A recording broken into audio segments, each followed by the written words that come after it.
homeless veterans and veteran suicide issues. We had some announcements in the last few weeks, Yeah. really positive progress on both of those, but still a lot of work ahead on those. Yes. I've asked you quite a bit about each of those Yes, issues yeah. in the past, and I think your commitment on those is clear. My question is, do you have any sense of how long we're going to be not dealing with these, but looking for still significant progress to go? Is this we're 10 years in on Right. or 12 years in on the veterans homelessness issue. On veteran suicide, we've really just seen incremental movement. Are these 40-year issues, 50-year issues for VA to fix, or is there some way to address these so that it's not a problem for the 2050s, 2060s? Yeah. Well, I think I'd answer that question this way. The next way station for us now on veteran homelessness is by the end of this calendar year, we have promised that we'll have permanently housed in 2022 38,000 homeless veterans. So then next January, we'll do the PIT count again, the point in time count, which is it's an imperfect audit, but it's an audit of how many homeless veterans are there on one given night in every city in the country. We'll see if that 38,000 has continued the appreciable decline in overall homeless vets. My hunch is that it will. And my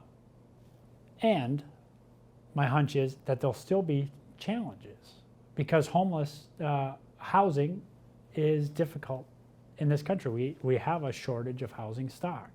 We also know that the connection between justice system involvement, the connection between substance use disorder and homelessness are pretty tightly tied. And so we will continue to stay on top of those issues: justice involvement, substance use disorder, mental health challenges. And we'll shorten the period between crisis and recognizing that those veterans in that crisis need additional help. But I feel like that one, veteran homelessness, is one that we will see resolved in a very concrete way in a matter of years rather than decades, right? Suicide.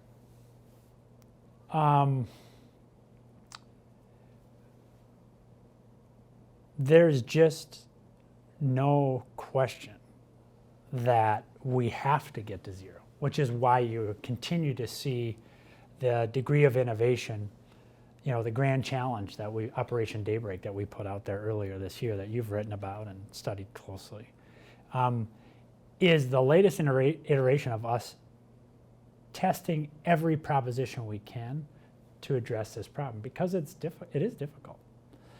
And so that also is a problem that is compounded by a healthcare system in the United States, not just VA, but the overall healthcare system that does not have enough access to mental health care. And that's because there's a shortage of providers. And there's a remaining stigma with seeking out care. And so until we